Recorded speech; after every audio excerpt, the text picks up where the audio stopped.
It's like we've spent so much of our time in our lives like delving into the details of certain parts of surfing and learning about it and committing so much time and energy into it. It's like we actually are, let's use that expertise to help others.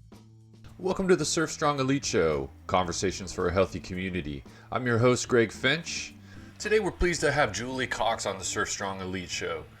Julie is the founder and co-owner of the Traveler Surf Club with now 4 locations throughout California. Former longboard professional surfer. She's also the former executive director of the California Surf Museum located in Oceanside, California. We talk about these, giving back to community, how surfing helps shape us, what the plans are for the future with the Traveler Surf Club. Here's our conversation with Julie Cox. Hey, Julie, thanks for taking the time to be on the Surf Strong Elite Show. I really appreciate you being here. Yeah, thanks for having me, Greg. I'm excited. Yeah, it's going to be fun. So I like to ask every surfer that comes onto the show, kind of describe your last wave, good, bad, or ugly, and just talk about it. All right. Well, I surfed yesterday. I surfed out at C Street. It's February right now as we're recording this show, and it was very chilly out there. So it was kind of one of those waves where it was just offshore and freezing cold wind blowing on my face, and didn't have a leash on, and I was riding a 9.4 log single fin, and it was kind of a bigger wave. So I was kind of hoping, wishing I had ridden a smaller board actually, but it was fun. It was kind of, bumpy and windy and big. So it was good. It does those days. So we're in winter here. I'm on the Central Coast, so just north of where you are, a little colder even. Yeah. But yeah, it is those times where you're kind of like, it does just. We could talk about surfing. I say this to a lot of the guests, like we could talk about surfing for the whole time that we're on. So we don't want to do that together, but it does have that place where you just, everything is ramped up, cold wise, wind wise, like presence, all of those things. It gives you that feeling that it's probably what keeps us coming back again and again and again. If a wave is perfect, if the weather's perfect, if the temperature's perfect, that sounds wonderful, but there's something about those things on the edges that kind of bring you back. Absolutely. And it was one of those sessions that I wasn't sure I was going to actually paddle out. And then, of course, I have the time, let me just do it. And, there was only one other person out, and so glad I paddled out. I've talked about this before, but isn't that amazing? Like how much it gives us, feeds our soul, just makes our life better, our days better. Isn't it amazing how often you can talk yourself out of it? Like you could be standing on the shore and saying all of these excuses pile up. And how many times have you paddled out when you've kind of been questioning whether you're going to do it that you regretted paddling out? I can't think of one time. It's so true. It's true. Yeah, I feel like it's happened a couple of times where I'm like, well, I don't know if that was actually worth it. But for the most part, I feel like I'm doing that less and less where I see the waves and I drive away. I'm much more like, it looks fun. I'm gonna go for it. It's just time is more limited these days, and I just have like kind of lower expectations, to be honest. And my expectations have changed from, wanting better waves to just really going out and having a good time and getting that exercise or that mental break or, running into friends. You never know who you're going to kind of see out in the water. So I tend to really just paddle out these days and kind of take what I can get. Yeah. Yeah, that's definitely changed for me too. And I don't know if it's a maturity thing and aging, whatever the reason is, limited time for sure. But yeah, I find that waves are just the bonus. It's really just the act of doing that, knowing that that's going to feed me in a certain way. And then if you get a great day, it's like, oh, that's even that much better. Exactly. So C Street, Ventura, are you spending most of your time in Ventura? Do you live there full time or you kind of move around? We'll talk later about the Traveler Surf Club and those locations, but is home kind of Ventura now? Home is LA County, Okay. the kind of the Valley area, which is funny because I grew up in the Valley. And so it's funny, after about 20 years of being gone and living other places in California, from Oceanside to Santa Cruz to San Francisco, I'm back in the valley. So it's a trip, but so just inland of Malibu. So I'm surfing down Leo Carrillo in Malibu a lot, and then up to Ventura. And then, like you said, we'll talk about the other travelers later, but Yeah. Yeah, kind of that's a common theme too. Like pretty similar. Like I lived in San Francisco, I lived in Santa Cruz, I lived in Ocean Beach in San Diego, and you tend to move. When we move, we're like, oh, it's another coastal town, and like like it happened every time I moved, which that's a pretty significant difference. I would still go like, oh, so and so's living here. Like you would run into them, and it's just like, or you're traveling somewhere internationally, and you go and you think it's this big. Oh my gosh, it's amazing that we ran into each other, and then you realize, wait a minute, everybody's traveling to surf. Like so, it's really kind of a small little community, really, when it comes down to it. You're running into people in random places, but oh, the surf, of course, that's why we're I here. know it's so cool. I know It's it is. very It's cool. great. It's great. So talk about when you first, how old were you when you first started learning to surf?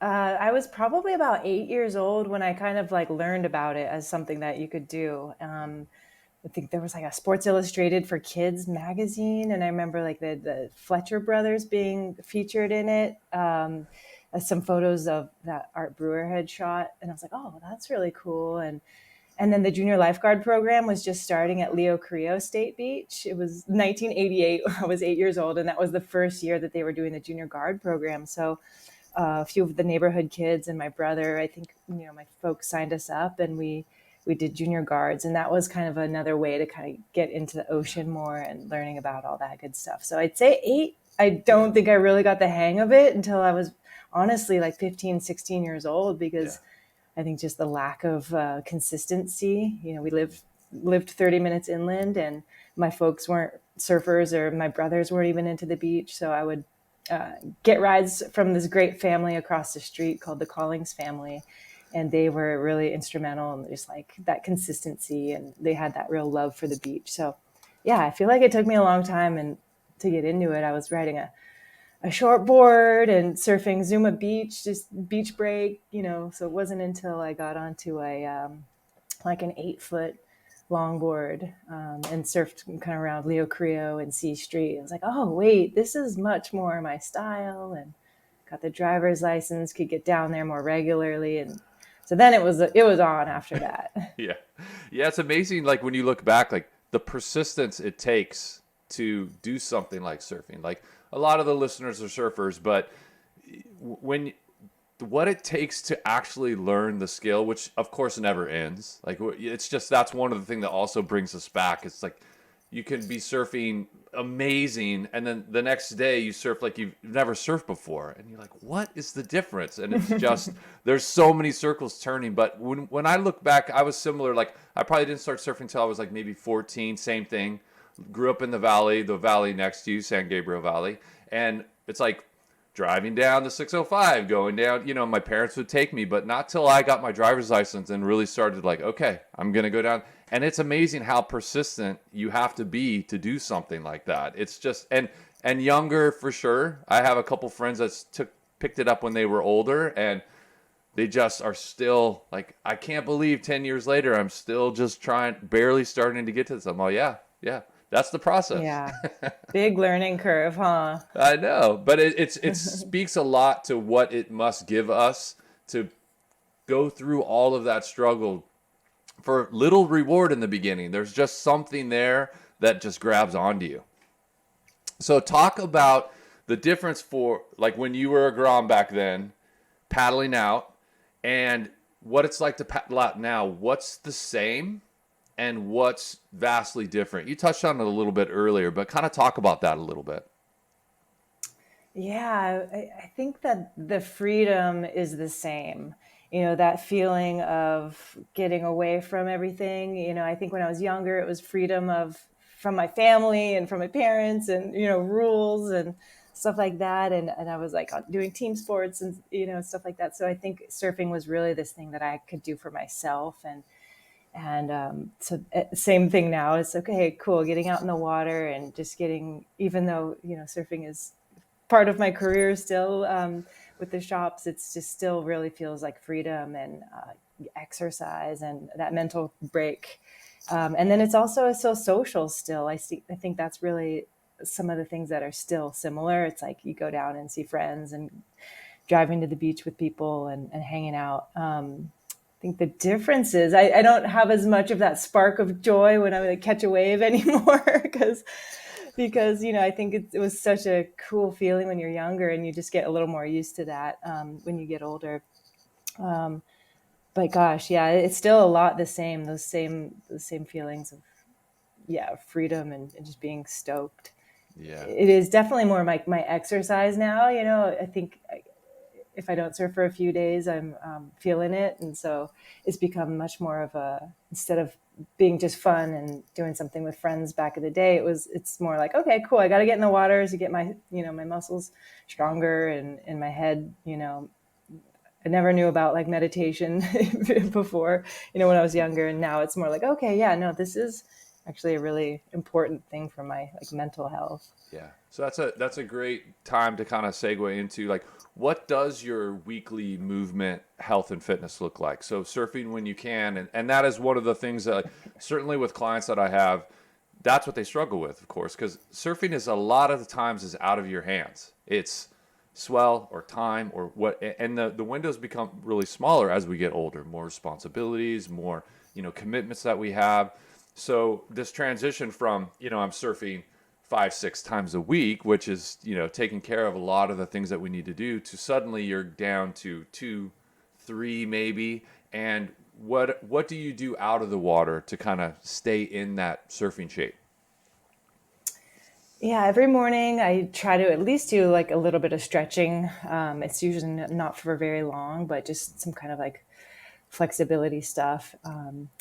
To just keep my body limber. And then a lot of hiking on the off season. So right now, again, being February, being kind of beautiful green hills here in the valley, mustards, starting to come onto the hills, and the wildflowers and stuff. And it's not as hot. So the summer is so hot around here that you can't even go hiking or anything. So while it's flat, I usually do some good hiking in the Santa Monica Mountains. So that's just been a really good kind of balancing cross training thing. Keeps my legs strong, keeps my lungs feeling good, and just getting that fresh air and getting that fix. And because living closer to these south swell spots, it does get pretty flat in the winter time. Yeah. So I'd say a little bit of stretching and hiking is really what I do. Sometimes a little walk around the neighborhood. Other than that, just kind of waiting for the waves. Yeah. So from that time of getting your driver's license and starting to surf more regularly, talk about kind of the progression into the professional world of surfing. How did that evolve for you? How did you get there? And then just kind of talk about some of that, and then we can go into some of the peak times in your career and that experience. Right. I was playing varsity basketball in high school, and it was something that I wasn't sure I was going to play in college. I ended up going to UC Santa Cruz, and it was like, I don't really want to do any more, team sports. And I was really getting into surfing at that time. So I think doing some contests with surfing was kind of that fix of a little bit of competitiveness and the camaraderie in the community. So that's how I ended up kind of getting into more like the professional level, was from entering first amateur events through the Malibu Surfing Association, just doing some fun little, amateur events, and then just slowly progressing. And there were a few more professional events for women and for longboarders as time was going on. I was part of kind of that longboard resurgence of the late 90s, where there was actually a little bit, more happening for the longboard community. So it was all about just friends doing contests, and I was like, oh yeah, that sounds fun. I'll join and pay the entry fee and kind of do that event. And of course, if you do well, you're stoked and you want to keep doing it. And then if you don't do well, it's a bummer, but you you hopefully can take those experiences and learn about how much fun you just had traveling on that. You're seeing the world, and you're kind of developing these really amazing friendships through the contests. So I was doing the contest, and my friend Cassia Metter, who I grew up with, was riding for Roxy, and The team manager sent Cassie a box of stuff and sent me a box of stuff, which was a really cool moment to kind of get on the Roxy team for a few years. And that was just nice to have that support from, it was mostly kind of an in-kind, support from new wetsuits and apparel and stuff like that. And then, they helped pay for a few contests and a little bit of travel kind of later in my career with them. But that was just a really fun time, again, just with the longboard resurgence, and Longboard magazine was coming out, and we were getting photos in the magazines. And if I got a photo in the magazine, Roxy would pay me, which was awesome. So really trying to work hard to like make any kind of money that I could with longboarding and with surfing. And so I think along those lines, it was a mixture of contests and trying to do photo shoots, line up photographers and shoot at the morning beautiful light spots to get your photos in magazines. And it was a hustle for sure. It wasn't like this dream life where, you're just getting money to travel the world. It was definitely a hustle. And I often had side jobs teaching surfing, or worked at the camp store at Leo Carrillo State Beach. Different jobs. I went to massage school and I was a massage therapist, for a while. So it was a really fun time. But yeah, as and many people know, the professional longboarder life is not one that you can sustain for, that long. Yeah, it's partly the experience, and then starting to, okay, where's my evolution going from there? So in 2007, 2008, 2009, like when you were traveling internationally, I think you got up to 5th ranked in the world. Is that right? Correct. Yeah, I was Yeah. equal 5th in the world. Nice. So talk about, so to get to that, obviously you're winning contests. What are some of like your peak memories of being at an event and the competition of that, and just kind of talk about that experience for those of us that haven't got there? Oh man, it's a lot of fun. It's just, the longboard crew is there's so much camaraderie and friendships that are happening on the longboard tour. I'm not sure if the shortboard tour is the same. I think there's a little more competitiveness there. Maybe there's a little more at stake. But it's just a fun scene. In 2007, 2008, 2009, Roxy was hosting the World Championships over in Biarritz, France, which is on the south shore of, I think, the west coast of France. And they really just treated us really well. They had these, beautiful areas for the competitors to hang out, and, just food and beverages, and, the whole 9 yards of being a professional athlete, you really felt at those contests. So that was fun. And, you're doing autograph signings, and there's tons of people on the beach cheering, and there's a big screen with, the action happening, and it's, it was a lot of fun. So, and then out in the water, that was when the competitions, when I first started doing contests, there was usually like 4 competitors out there at a time. But as you get into the higher and higher level, then there was only 2 competitors out there, meaning you only had one other girl to compete against in that one heat. So you could really have your choice of waves, and a lot of strategy was involved with priority and which wave to catch, and how fast you had to paddle back out there to get priority. So you have to change your mindset a lot of times from the soul surfing, cruisy sessions to the competitor mindset. And I think that, in California, we didn't really have surf coaches and people doing any of that kind of training. So we were just kind of learning as we went, and like, oh yeah, shoot, priority, I got to paddle back out there fast so I have, next ride away when a set comes through. So a lot of that stuff we were just kind of learning on our own. And I remember I beat the former world champion in one of my heats. And so that felt really good. That was like one of those moments where I was like, haha, cool. I took down the former world champ. So there's just those highlight moments where you feel like you just are super on in certain heats. And you're always just stoked when you feel like you surfed your personal best. Yeah. Surfing is so subjective, and it's hard to to really judge a wave and style and what everyone's doing out there. So you kind of have to take some heats with a grain of salt with how you get judged, but you just always want to surf your own personal best. Yeah, it's just there's so many variables. It's just like a normal surfing session, but totally ramped up, of course, because the pressure's there.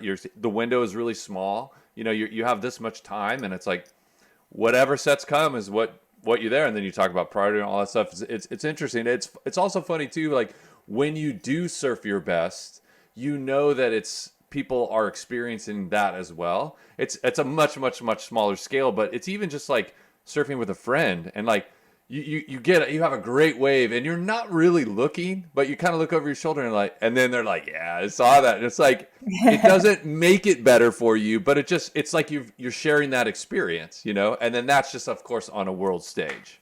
Right. Yeah. Cool. So as you're transitioning from, traveling professional surfer, and then you get involved with the California Surf Museum in Oceanside, kind of talk about being involved there and what that was like. That was such a fun few years of my life. I was in my late 20s and I was teaching surfing in Mexico along with my pro surfing career. So like throughout the season, I would fly back and forth to Sayulita and I was teaching surfing at a surf camp. And then I was doing the longboard tour. So as I was getting into my late 20s, I was just feeling like, hey, either I got to move to Mexico where my teaching surfing job is, or I got to, get settled in California. I can't be doing this back and forth anymore. It was just a lot. It was a lot of fun, but I felt like I wanted to kind of put down some roots finally after about, just many years kind of on the road. So the surf museum was hiring, it was like back when you looked for jobs on Craigslist and I typed in surf, I think, and this job came up right down the street from my house in Oceanside. I was like, wow, there's a surf museum here and that's so cool. And walked in and a couple interviews and they were actually moving locations at the time. So the California Surf Museum in Oceanside was founded in 1986, and it had moved around a few locations, and the city had kind of just helped the museum get into this beautiful new space, and they were about to move locations. So I got in there right when they were moving locations and became their operations manager. Without that much experience, to be honest, with operations management, but I learned so much from the whole crew there. The board of directors is really passionate and really involved, and they taught me a lot. And then the founder of the museum, Jane Schmaus, she's still involved, and she was an amazing person to work with. So it was just an incredible job. I mean, working for a nonprofit, number one, you just learn how to really be scrappy and, really the memberships and the donations, dealing with all of that, working with archives, fundraising, hosting exhibits for the public to come in and view, and even just like putting an exhibit together with printing photography and the captions and how do you put that stuff on display and the lighting and humidity. So it was just a really incredible job. Another reason I loved it was you just would never know who's going to walk through the door. From Leroy Granis, before he passed away, he's in a wheelchair, and I got to meet Leroy, and Nat Young would pop in, and these legends that I actually never, knew existed really, I would learn about, and it was incredible. So again, being around those archives too was crazy. We had this back room that just full of kook box boards, the former kind of Tom Blake style paddle boards, to to like replicas of maybe a board that Duke would have made, and just kind of picking those things up and feeling how heavy and incredible they are. We had boards from of course the 60s and the transition era, from the first kind of twin fins into like the first thrusters, into the longboard era.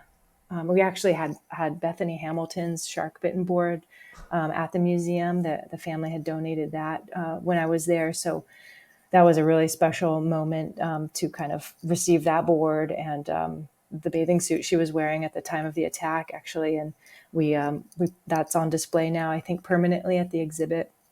So there's a lot of like really cool moments. Really quickly too, just there's we did this exhibit called the Women on Waves, and it was a whole history of women surfing exhibit that went from like the 1800s up to present day.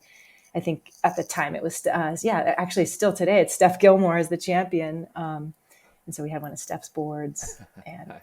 that was awesome. It was like the fashion of women surfing with bikinis and different kind of styles, and women's boards and all the stories kind of. So that was amazing. And the opening party for that exhibit was incredible. Just, Linda Benson was there, Gidget was there, all these legends, Jericho Poplar,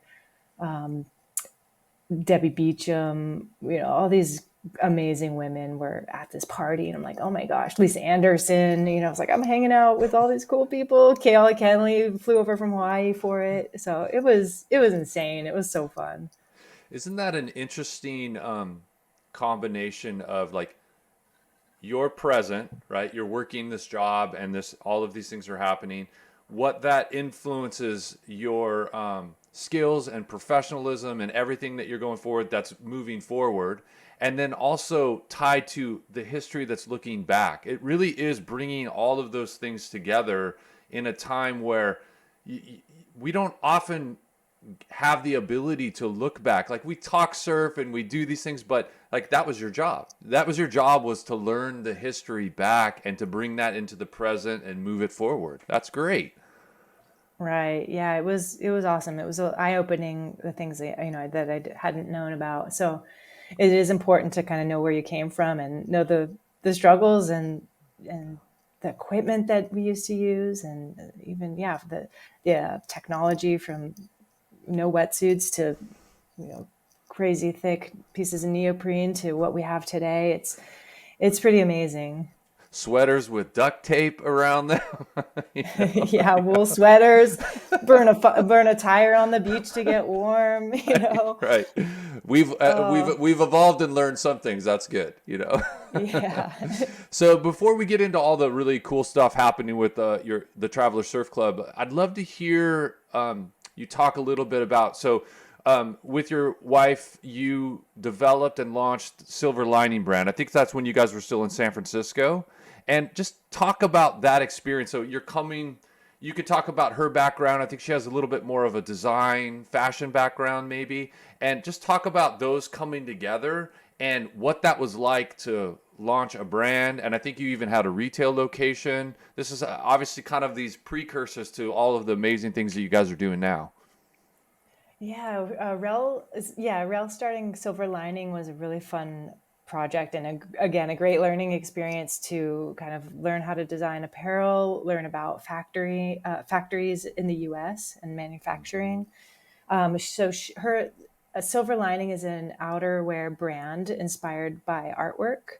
So Rel would collaborate with different artists to line the inside of field coats, trench coats, hoodies, and she would give back a percentage of the profits to arts education. And the motto is like, it's what's inside that counts.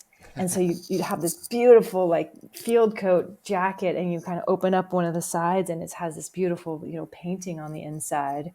So that was a really fun project to do. Of course, as her partner, just, it was her brand technically, but, as a partnership, you're kind of always involved in whatever the other is doing. So that was just an amazing project, which really helped us have some great inventory when we did Open Traveler.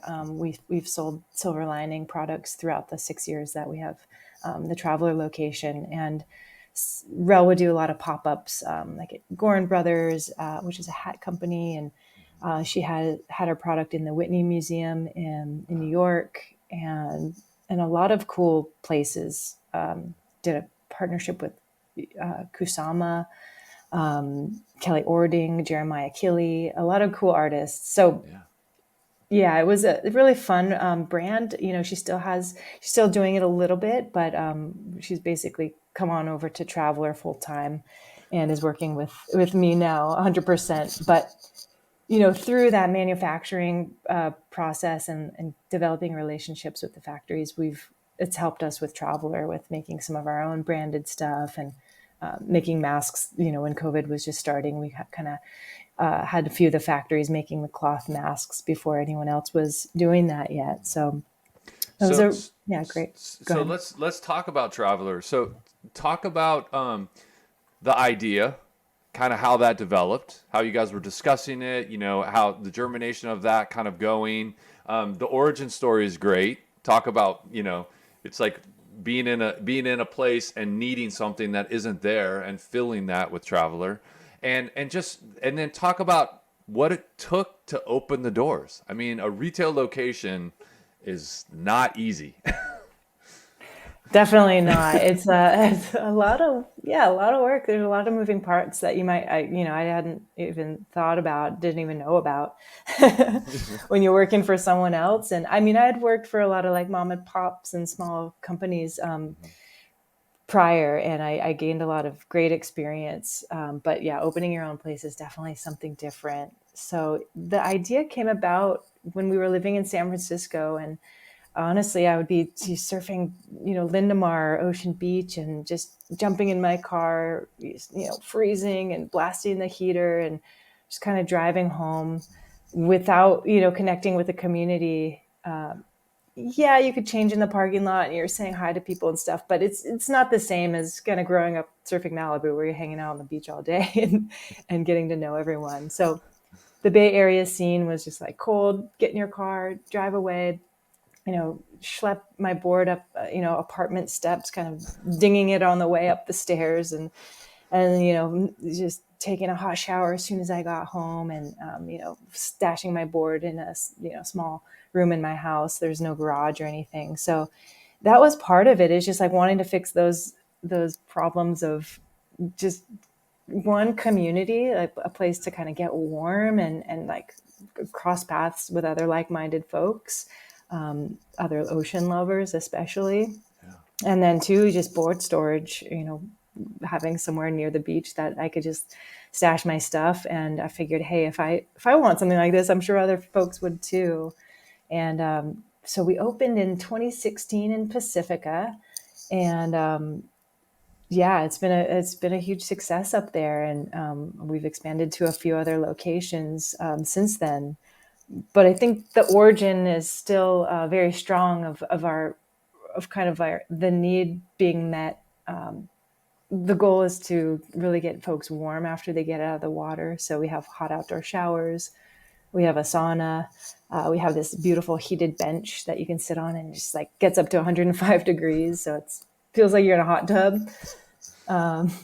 Yeah. So, and then opening a business, like you said, it's a lot of work, but I took night classes to kind of learn how to write a business plan and deal with kind of figuring out financials and projections and things like that. Rel was getting her MBA at the same time as I was taking these night classes, so it was cool. My classes were through the SBA, which is the Small Business Administration, through the government, and then hers is through Wharton. So she has kind of this high level business degree, and I have kind of like the super small business style, training. So it was a good balance of our education and our life experience that came together to create it. Talk a little bit about my wife and I in our business when we had a physical studio. I just coach clients now remotely, connecting this way and other ways. So, but when we had a physical location, we worked in the business together. So our lives are tied together. Our office time is tied together. Our troubles and each of those are tied together. And we had to. My wife is wonderful. She has this way about her that she can just, okay, I'm done with that. And then we move into the next thing. I am not like that.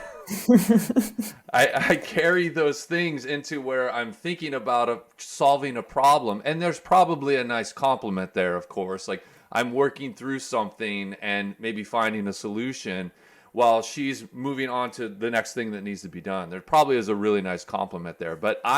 So for me, I really had to be, okay, this is the work time. okay, work, Greg, is done now. Okay, now I'm over here, and she'll be like, think of something. I feel bad thinking back on it because she would be like, oh, I have this one question, and I'd be like, you know, just save that question for tomorrow, And she's like, it's just a quick question, and I'm like, I know, but I'll be thinking about it at 2 in the morning, and you'll be asleep. So how do you guys Totally. manage that?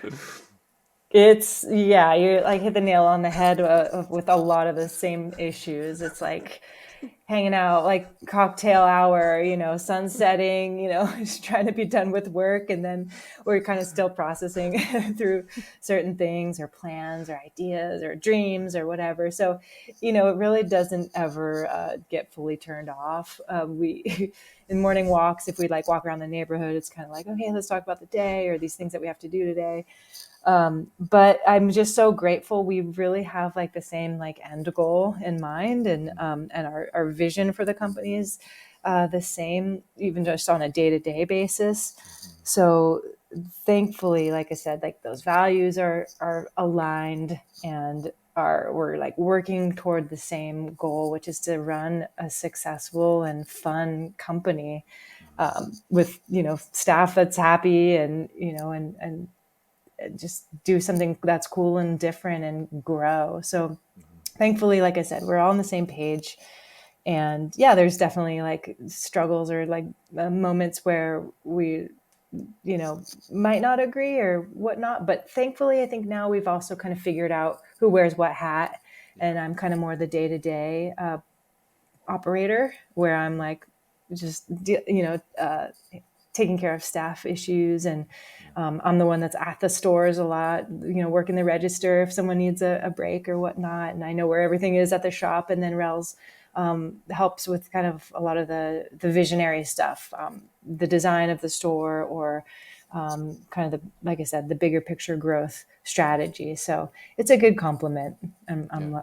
I'm really grateful that she's come over to be on Traveler full time, because it's really hard it would be really hard with just one person. Well, We're on it full time. it's nice to know that somebody totally has your back. I mean, that part of it, that's the trade-off. That's one of those trade-offs is like, okay, like, and you touched on it earlier. You're having cocktail, watching the sunset, and it doesn't always have to be a problem. Some of it is about the dream. Some of it is about the vision, and those are wonderful and feed your soul. But they're still wrapped up into all those other things. Okay, like, okay, rubber meets the road now, and the logistically I have to make it happen. But ultimately knowing like you have each other's back and full support. I mean, there's something. It's just that's priceless.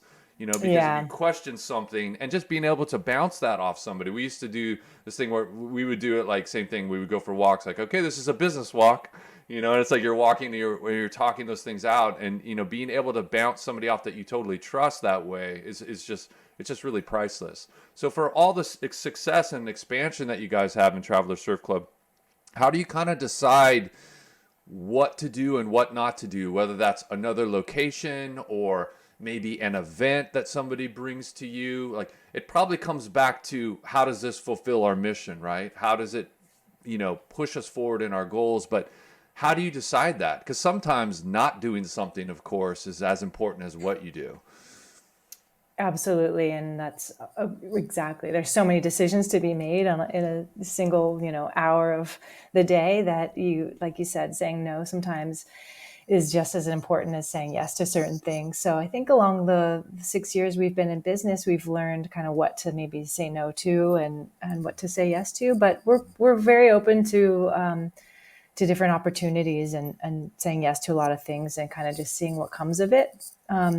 But yeah, we've kind of figured out more of like our core values of our company. And so if something doesn't align with those core values, then we're more likely gonna kind of say no to it.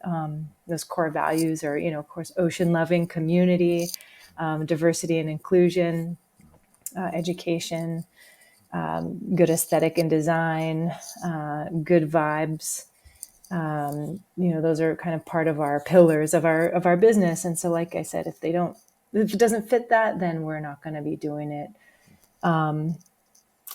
But where was I going with that a little bit? That's just like, yeah, that you got to have that core of, who you are. Otherwise you can be throwing spaghetti at the wall and kind of seeing what sticks, which sometimes we do as well.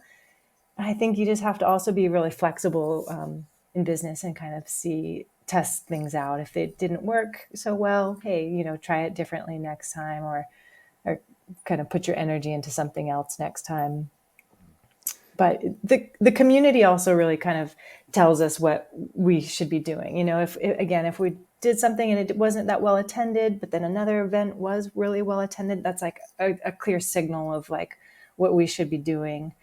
And then if people are coming in and asking for certain products or services, that's like, okay, so each store kind of is customized to more of what the community needs are of that area. It's not like we just kind of stamp out another traveler and have it be exactly the same. They're really, we try to listen to what folks want.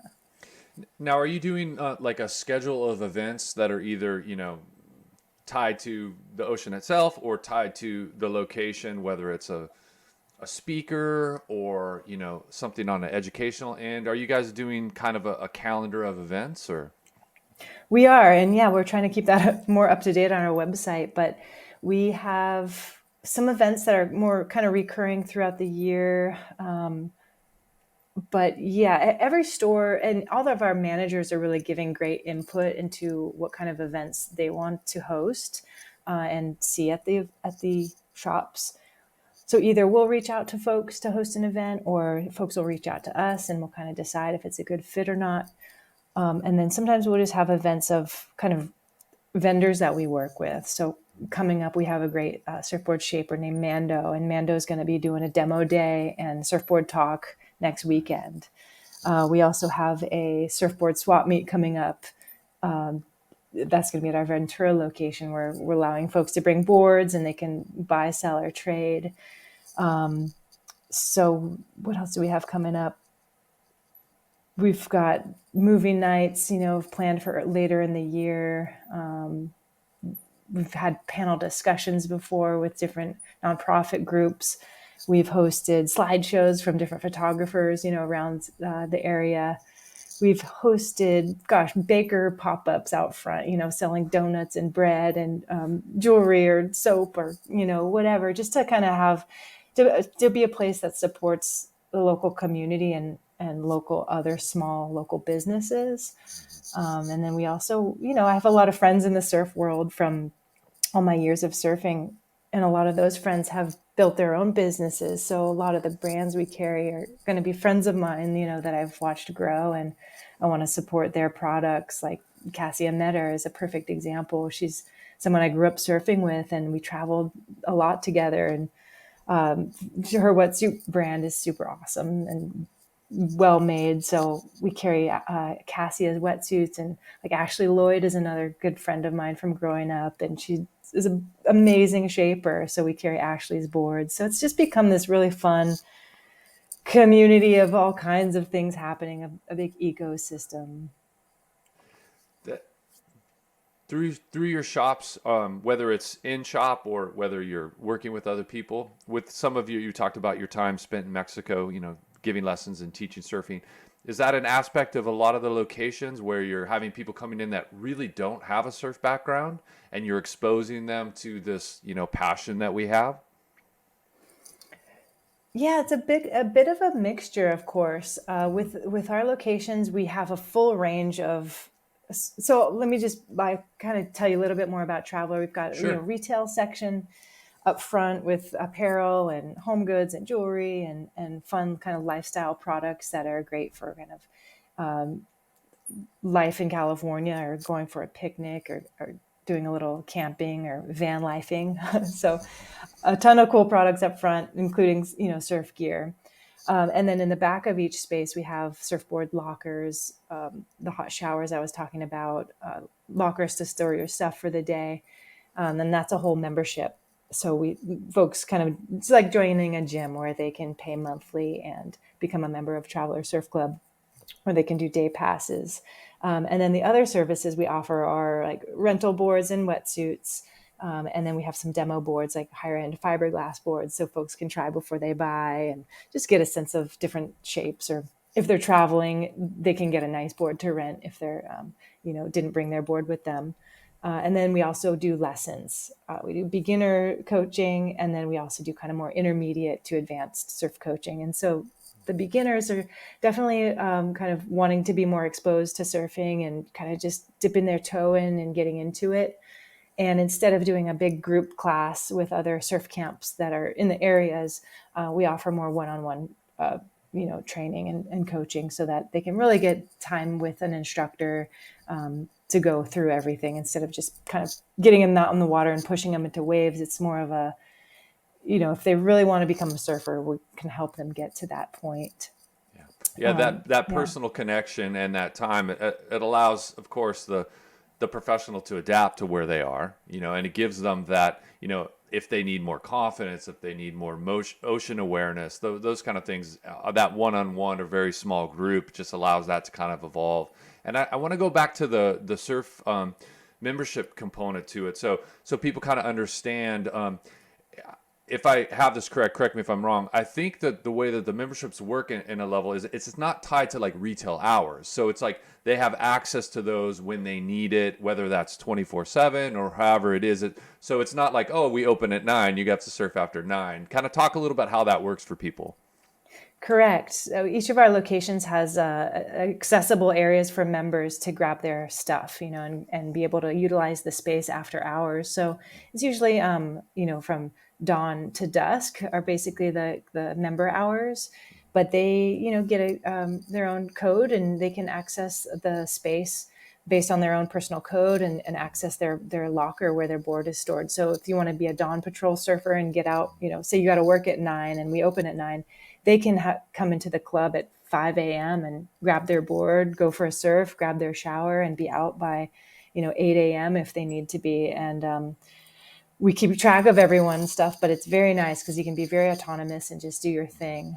And then, again, after hours, if it's, hey, we close at 7 p.m. in the summer and you want to get a sunset session and be out there till 9:30 p.m. and watch those amazing colors in the sky and the moonrise and all that, you can surf your heart out and come back. And we have kind of lights that turn on for people in the backyard to put their stuff away. And so that's one fun thing. We really want to, part of the mission of Traveler Surf Club is to surf more, get warm, be happy. So kind of eliminating some of those speed bumps that just take time in your surf routine is what we want to do. We want to make it easy to get your board in and out, easy to just change, just strip out of your wetsuit in a nice hot shower. You're rinsing it at the same time, so you don't have to do that when you get home.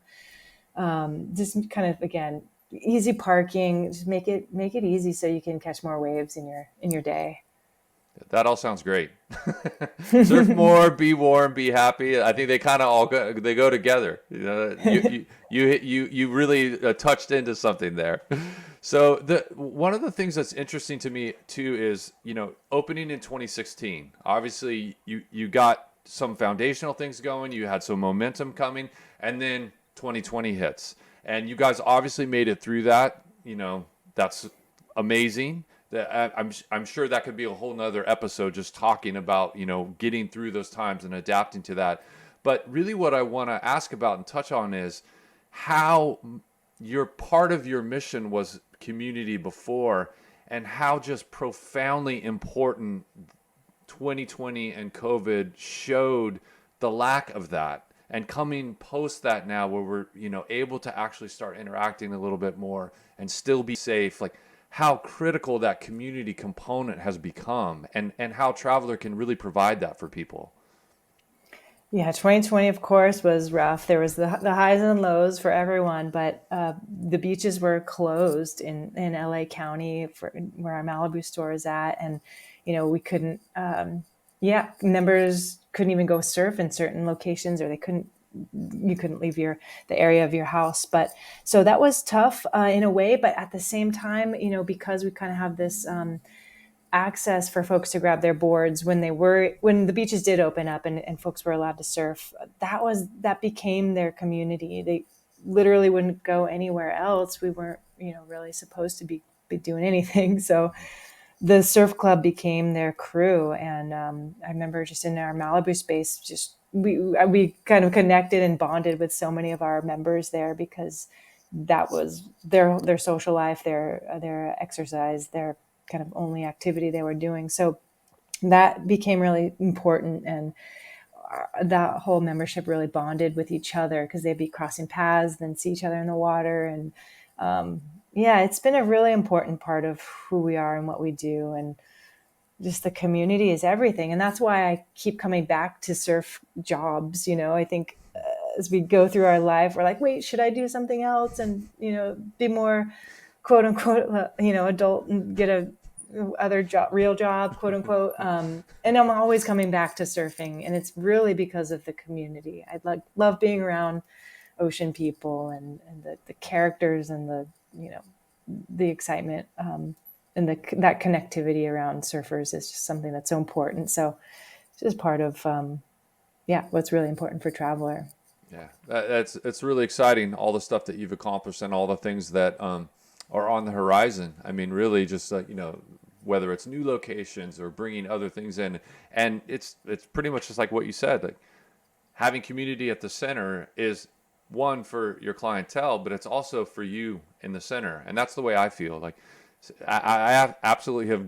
I've been training for over 20 years now, and now I'm really thankful and that I get to train mostly surfers now.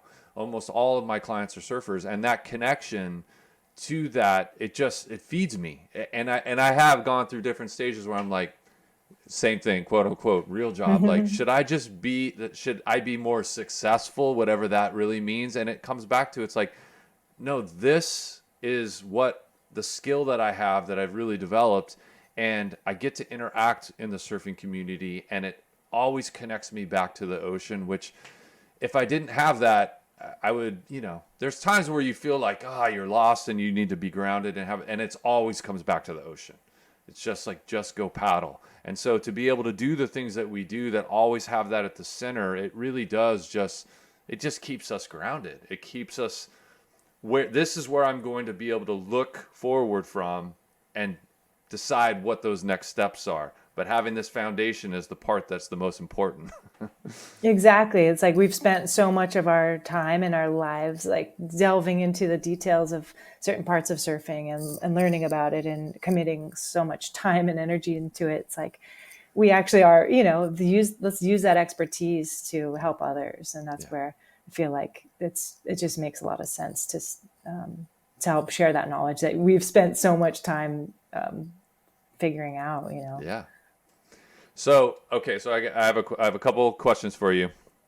So, you're 21 again, and you get to kind of go from there. What do you pursue? Whether that's professionally or personally, where do you go if you have that starting over point?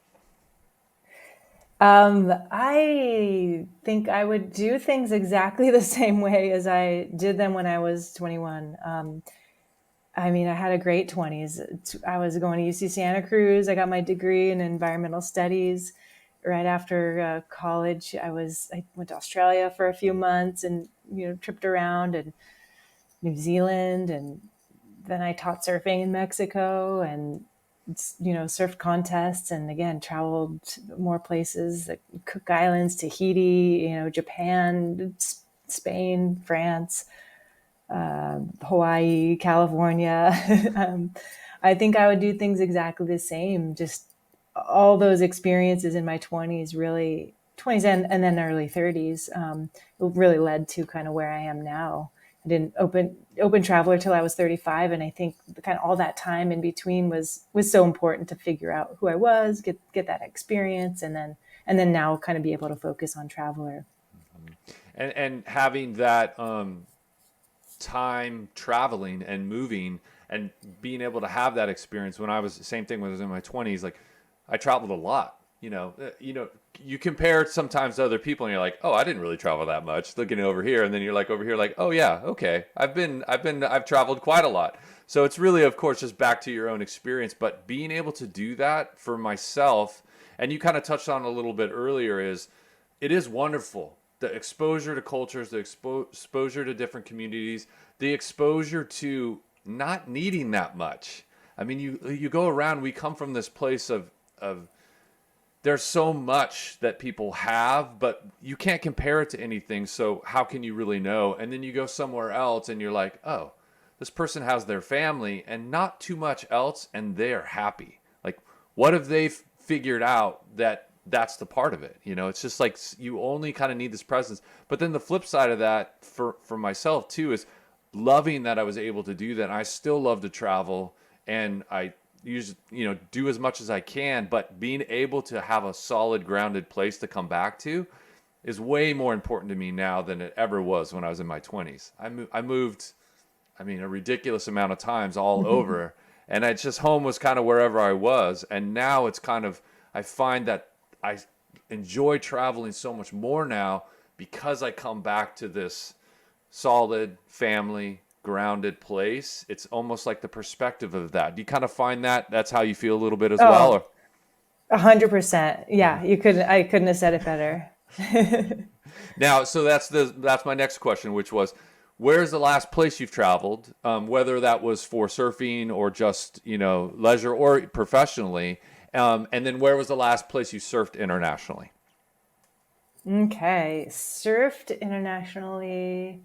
Well, we just got home from Tanzania, Africa. Oh, wow. We were there. Yeah, that was amazing. And I have some family living over there right now, which was really fun to visit them. And we did safari and went to Zanzibar. So I had never been to Africa before, and that was awesome. And we're kind of planning to maybe do a trip next year as well, where we invite a few, traveler customers to join us on a safari. So that was recent and amazing.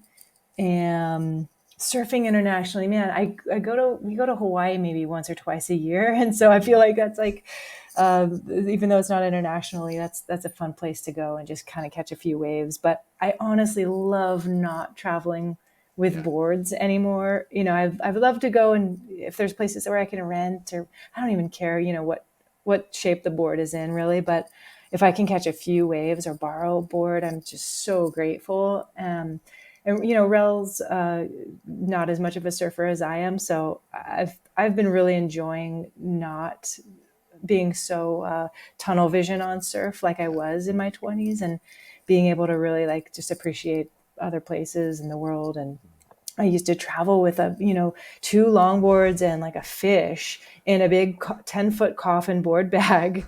I don't even know how much it weighed, but I'd usually travel solo and just be dragging that thing around and try to get it on connecting flights or on taxis. Or I remember in Melbourne, Australia, I had to get it on a train one time, and it was just a nightmare. So it is a pain. And that's, again, I think just another reason why I'm like with Traveler, it's like I want to be a place where if you're a surfer traveling, you can get a good rental board there, and demo a cool fiberglass board and catch a few waves out at First Point or C Street or Pleasure Point or, Lindemar, because traveling with boards is such a pain. So, there's so many places I still want to go in the world, but, we do a once a month trip kind of up and down the coast to our other locations. And so I feel like I get to surf a little bit up and down the coast still, which is still really important to me. And I've lived in all the places where our shops currently are. And so I feel like I'm still connected to those communities, especially if I can paddle out and kind of say hi to folks. And I just love all the places that we have shops. So I get lucky in that way, and being able to still surf. Feel like those are my home breaks still a little bit. But that's part of your benefits package as the owner of Traveler Surf Club. You go, I'm going to go up and up. There's a great, nice northwest swell coming. I'm going to go up to Pleasure Point, and I know exactly the board I'm going to ride. That's a perk.